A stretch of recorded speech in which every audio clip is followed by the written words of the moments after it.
entonces aquí vamos a ver algunos aspectos teóricos, algunas definiciones formales de agentes, ¿ok? En estas definiciones formales, pues primero vamos a ver la definición de una arquitectura de agentes. En una arquitectura de agentes vamos a concebir los agentes, formalmente hablando, como un conjunto de estados, ¿ok? Un agente, como ustedes habrán visto en el simulador que tenemos por ahí, que se quedó una tarea, cada agente puede tener uno o más diagramas de estados, de tal manera que internamente cada agente puede tener exactamente eso, un conjunto de estados que le van a permitir definir los diferentes situaciones en las que se puede encontrar. También vamos a ver que un agente puede definir un conjunto de acciones, ¿sí? Aquí entre los estados, vamos a ver, los estados los podemos representar como rectángulos y los podemos representar como círculos, según la simbología que queramos manejar. Pero entre un estado 0 y un estado 1 o un estado siguiente, recuerden en el simulador que vimos tenemos uno que es como de inicio, ¿sí? Y tenemos uno de fin, que ese, bueno, no lo manejamos, pero tenemos inicio y fin. Entonces, entre estado y estado puede suceder una acción, ¿sí? Esta acción pues también va a estar denotada con un símbolo y algún índice, ¿no? Entonces nosotros podemos tener un conjunto de acciones y un conjunto de estados. Y entonces una ejecución que tiene un agente sobre de un entorno lo vamos a ver como una secuencia de estados y acciones. Vean, R lo vamos a considerar la ejecución. Aquí estamos pasando del estado 0 al estado 1 con la acción 0, del 1 al 2 con la acción 1, del 1 al 2 con la acción 1, del 2 a cualquiera con la acción 2. Entonces, igual podríamos modelarlo no solo como estado, sino como sistemas de autómatas. Si ustedes recuerdan, bueno, en teoría de la computación, nosotros teníamos estos sistemas o representaciones que empezábamos en un estado 0. Luego, aquí, bueno, pues para esta secuencia van de esta forma, E2. Y aquí, bueno, pues va a haber una transición. Vamos a poner las acciones que estamos viendo son transiciones. Si ustedes recuerdan en el simulador, se les llamaba precisamente transiciones o triggers, ¿ok? Que son que disparan, ¿no?, la ejecución de algo. Entonces tenemos esto, aquí va un A2 y con puntos suspensivos llegaríamos hasta algún estado N. Entonces esta es una secuencia de estados y acciones. Todo esto es la ejecución, ¿sí? Bien, vamos a ver que R, a definir a R como el conjunto finito de todas las posibles secuencias que hay sobre el conjunto de estados y acciones, ¿ok? R de AC es el subconjunto de secuencias. Aquí van a ver que R de AC es un subconjunto de R, ¿sí? Y R de E es un subconjunto de R. Entonces, básicamente este es un subconjunto de secuencias que terminan en una acción. Y RD es el subconjunto de secuencias que terminan en un estado. Pueden existir las variantes, ¿no?, en esta arquitectura de agentes. También vamos a ver una función, esta función que está aquí, teta, está definida entre el conjunto de secuencias que terminan en una acción, y esta función es una función que transforma el entorno, ¿ok? Entonces, el entorno va a estar definido por un conjunto de estados. Recuerden, aquí tenemos a este conjunto de estados. Entonces, función de transformación va sobre todas las acciones y el conjunto de estados del entorno, ¿ok? Los entornos pueden tener una dependencia de la historia, es decir, rastrear las acciones y resultados que se han estado realizando, y también puede ser no deterministas, es decir, a un estado tal, vamos a ponerle a este estado, le podemos poner dos acciones, que es la misma acción. Vamos a poner que esta sea la A1 y la A1 con estados diferentes. Ponemos 0, 1 y 2. Entonces pueden ser no deterministas, ¿ok? Algunos tipos de modelos de agentes no tenemos específicamente un comportamiento determinista siempre. Bueno, también vamos a ver que si la función de transformación es igual al conjunto vacío, pues significa que no hay estados sucesores, ¿sí? Que para esta función que transforma los estados, pues es que no hay estados sucesores. Y cuando la función de transformación llega a ese estado, pues ya los agentes han terminado su ejecución. Vamos a ver entonces que un entorno lo identificamos como end de environment, es una tripleta. Tripleta significa que tiene 3 elementos, ¿no? Aquí. Entonces, el entorno va a consistir del conjunto de estados, el estado de inicio y las funciones de transformación.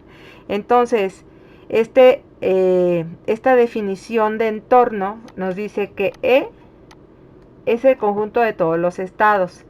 Hay un estado inicial, este es muy importante. Sin estado inicial no sabemos por dónde comienza la ejecución de las acciones del agente.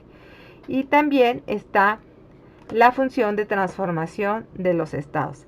Entonces, un entorno está definido por un conjunto de estados, un estado inicial y una función de transformación. Vemos también que un agente, definido así, agente, entonces va a ser una función que mapea todas las secuencias de ejecuciones que terminan en un estado con todas las acciones, ¿sí?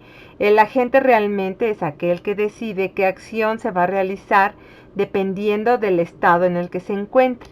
Entonces, esta es una definición formal de un agente, ¿sí? Definida a partir de elementos que intervienen en su composición. También existe un sistema, y un sistema es un par, ¿sí? En un par hay un agente y un entorno. Entonces, en un sistema vamos a ver que aparecen agente y el entorno, que es el environment, ¿ok? Este es un sistema. Entonces, al conjunto de ejecuciones de un agente en el entorno, al conjunto de ejecuciones, ¿ok?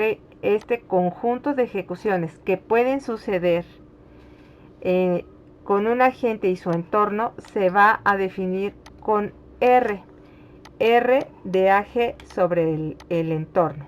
Entonces, esta es la definición de un conjunto de ejecuciones, ¿sí? Y bueno, aquí vamos a asumir que para este conjunto de ejecuciones que existen del agente sobre su entorno, va a tener ejecuciones que finalizan, ¿ok? Aquí no hay así como de que ahí se queda en el infinito. Aquí las ejecuciones deben de finalizar.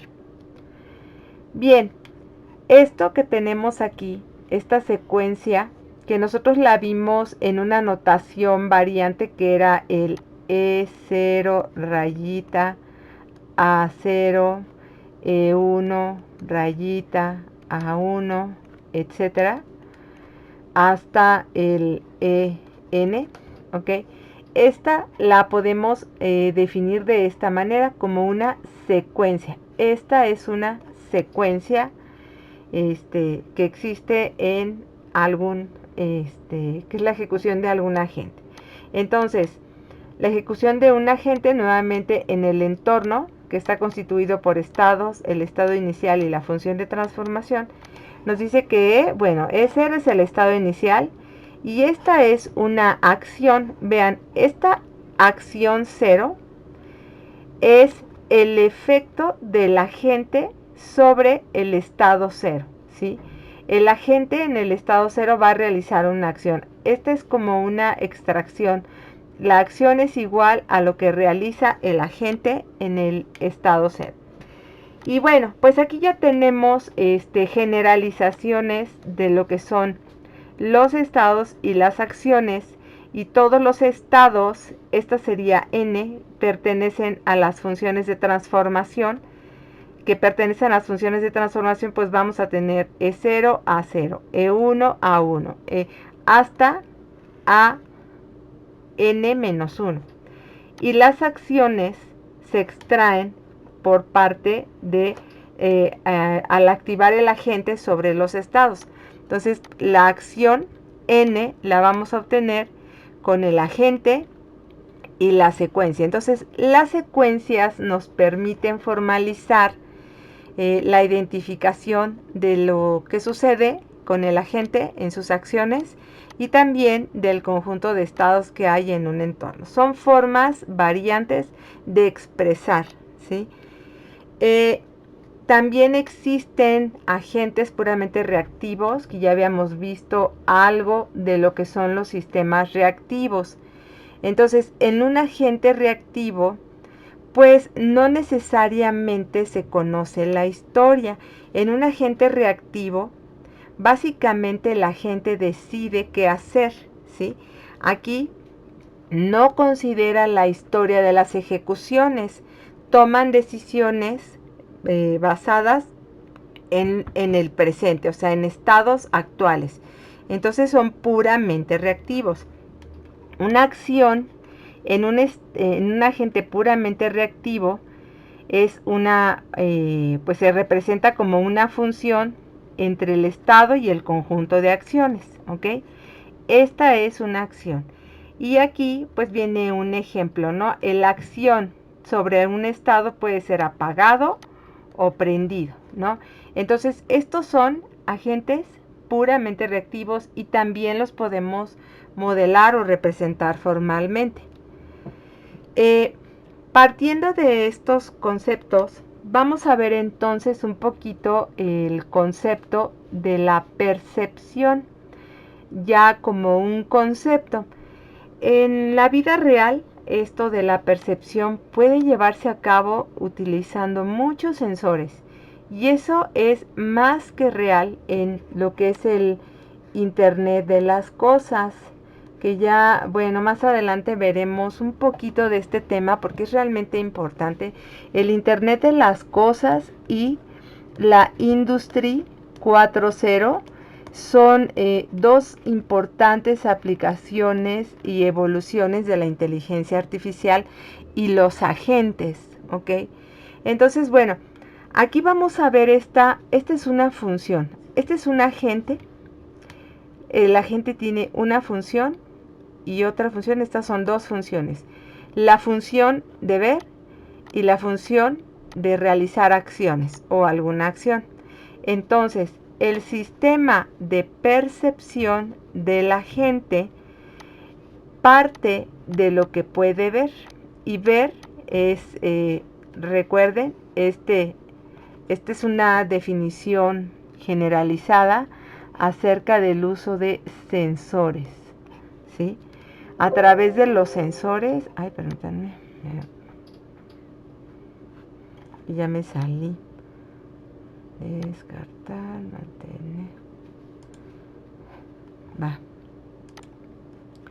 A través de sensores, el agente puede realizar esta función de ver el estado que tiene el entorno. Si se fijan, esta flecha de acá nos indica qué es lo que está percibiendo el agente. Pues está percibiendo el estado en el entorno, ¿sí? Eso es lo que hace la percepción. A partir de una percepción que identifica, entonces realiza una acción y esa acción puede realizar algún cambio, puede cambiar o no el estado que está en el entorno. Entonces, en la percepción que tiene la gente interviene la función de ver, la función de acción y por supuesto lo que es la definición de la percepción. Entonces, la función de ver es la habilidad que tiene la gente de observar su entorno. Recuerden, para observar el entorno principalmente se usan sensores, ¿ok?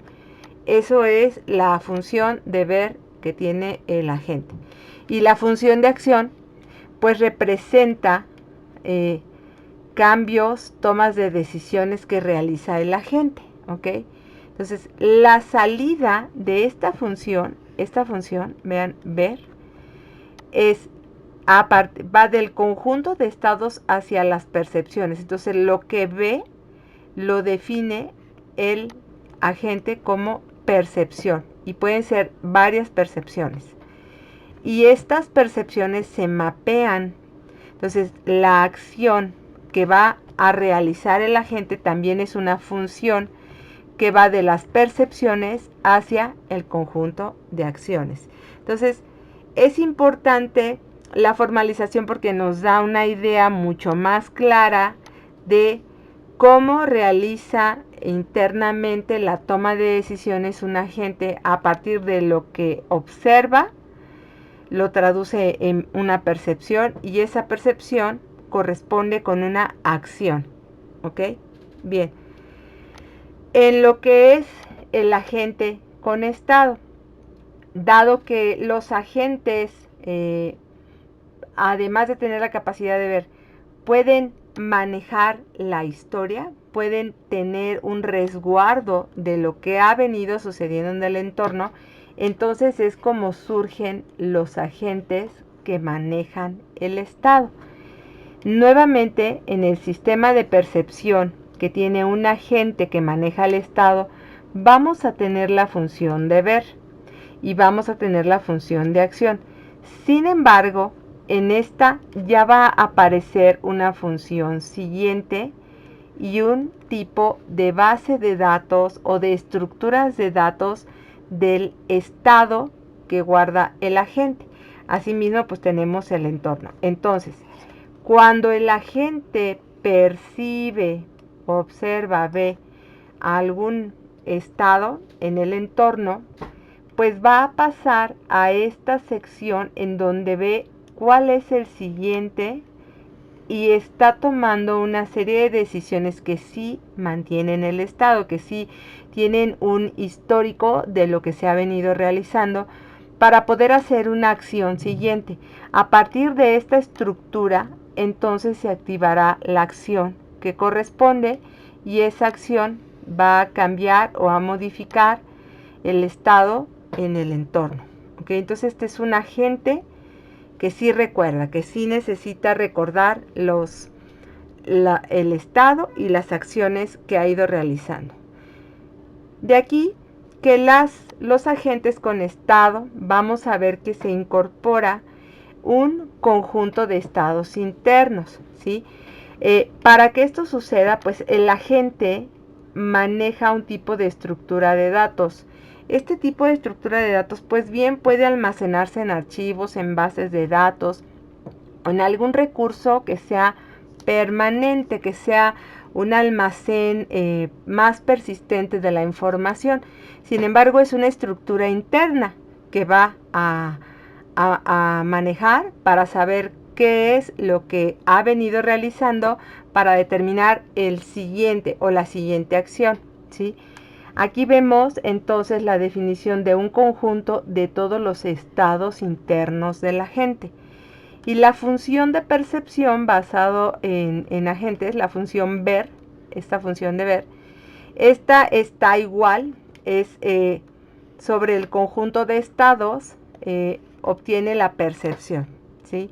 Y la función para seleccionar la acción que va a realizar es un mapeo de los estados internos con las acciones. Entonces, para determinar qué acción, está la función de acción, tiene el conjunto de estados internos y de ahí la acción que deberá realizar.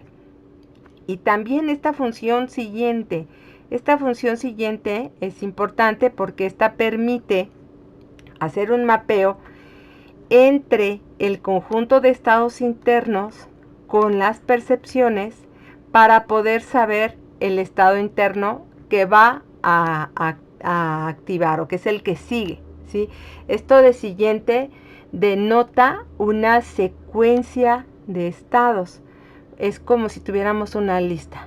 ¿Ok? Entonces hay un siguiente para conocer el siguiente estado y a partir del siguiente estado pues activar la función que obtenga la acción que debe realizar.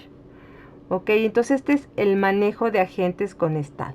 Como ven, estos temas nos dan una idea mucho más clara de que internamente los agentes en realidad no son otra cosa más que programas que tienen una lógica, que manejan estructuras de datos, que manejan información que nosotros manejamos normalmente en programas, ¿no? Que toman decisiones, que activan un siguiente estado, que depende si son puramente reactivos o si son agentes que recuerdan. Entonces, este es un tipo de agente que maneja estados.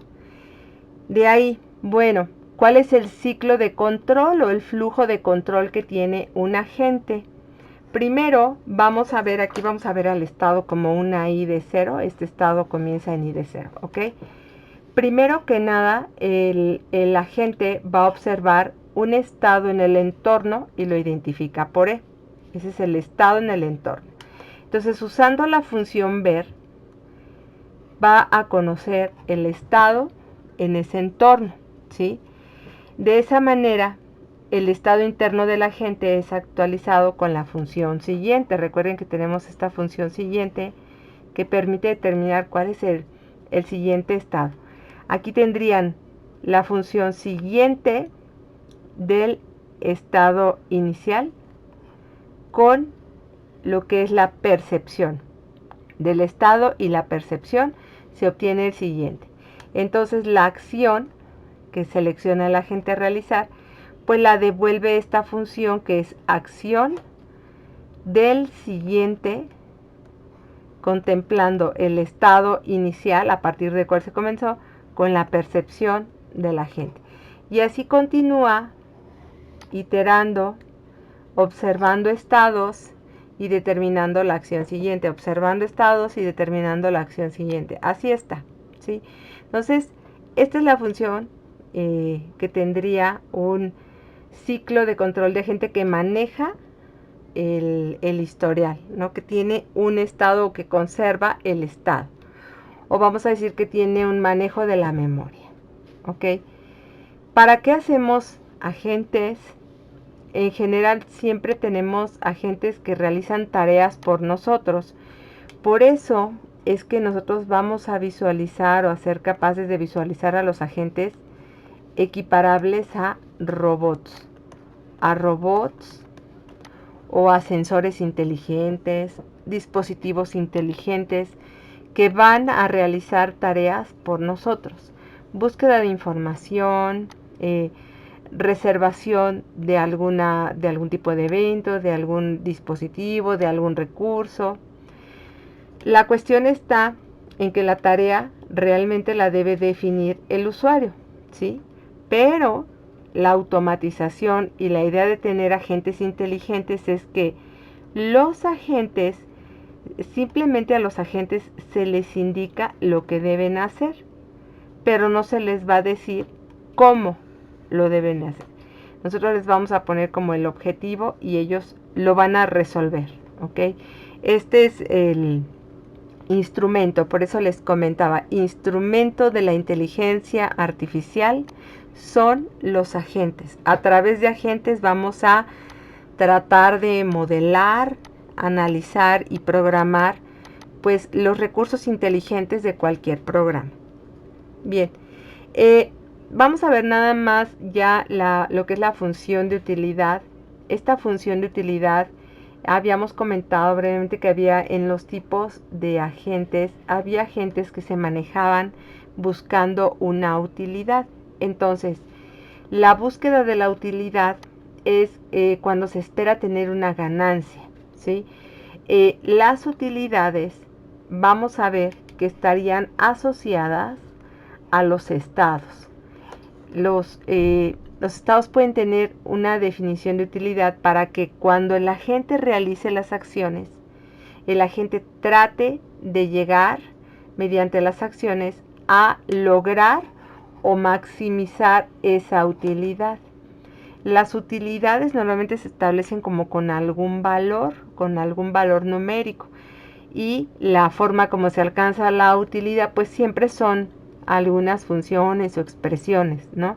Entonces, cuando se especifica una tarea en un agente que está basado en utilidad, realmente la definición de utilidad es que a una tarea le vamos a asociar la utilidad que va del estado a un número real. Esto que está aquí es un número, que es la definición del valor de la utilidad. Entonces asocia un número real con cada estado, de tal manera que con las acciones que se van realizando se trate de alcanzar ese valor, ¿sí? Ese número.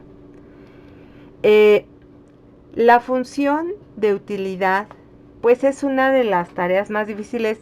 Aquí en estas definiciones de utilidad existen muchos enfoques que provienen de economía. En economía o econometría también existen muchos autores que han abordado la definición de utilidad. Entonces, sí se han incorporado muchos estudios teóricos de utilidad y de definición de utilidad en los agentes, básicamente. Sin embargo, las preguntas pues siempre son difíciles, ¿no? ¿Cuál es el valor que tiene toda una ejecución? Viendo una ejecución como un R, que es una secuencia de estados y acciones.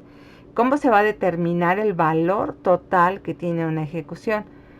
¿Cuál es la utilidad mínima que debería de tener un estado que está, al que se llegó en una ejecución? ¿Cuál es la utilidad máxima? La suma de utilidades, el promedio. Aquí los problemas tienden a volverse muy complejos porque se tienen que definir modelos matemáticos para buscar maximizar o minimizar utilidades, ¿sí?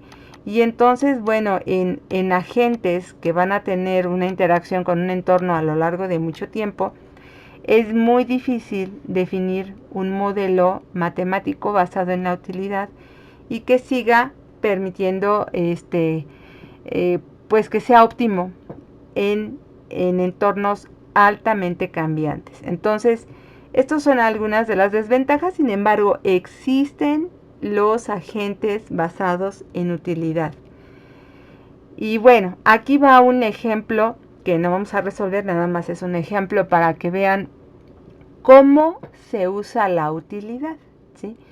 Cómo es que nosotros podemos pensar en un conjunto de agentes que van a tratar de resolver algo con una función de utilidad o con una definición de utilidad. Entonces, el entorno consiste en una cuadrícula. Esta es una cuadrícula bidimensional en la que vamos a tener varios agentes Mosaicos, es que los mosaicos son como cuadritos, ¿sí? Lo pueden ver si quieren como un tipo rompecabezas o como, pues como los recuadros que ustedes pueden acomodar. También hay obstáculos y agujeros o huecos, ¿no? Entonces, esta es una cuadrícula bidimensional que se plantea como un problema para que lo resuelvan agentes. Entonces, el agente o los agentes que se colocan en esta cuadrícula se pueden mover en 4 direcciones: hacia arriba, hacia abajo, a la derecha o a la izquierda, ¿sí? Y si el agente está ubicado al lado de un mosaico, ahorita vamos a ver el dibujo del mosaico, pues lo puede empujar. Esas son las acciones que tiene.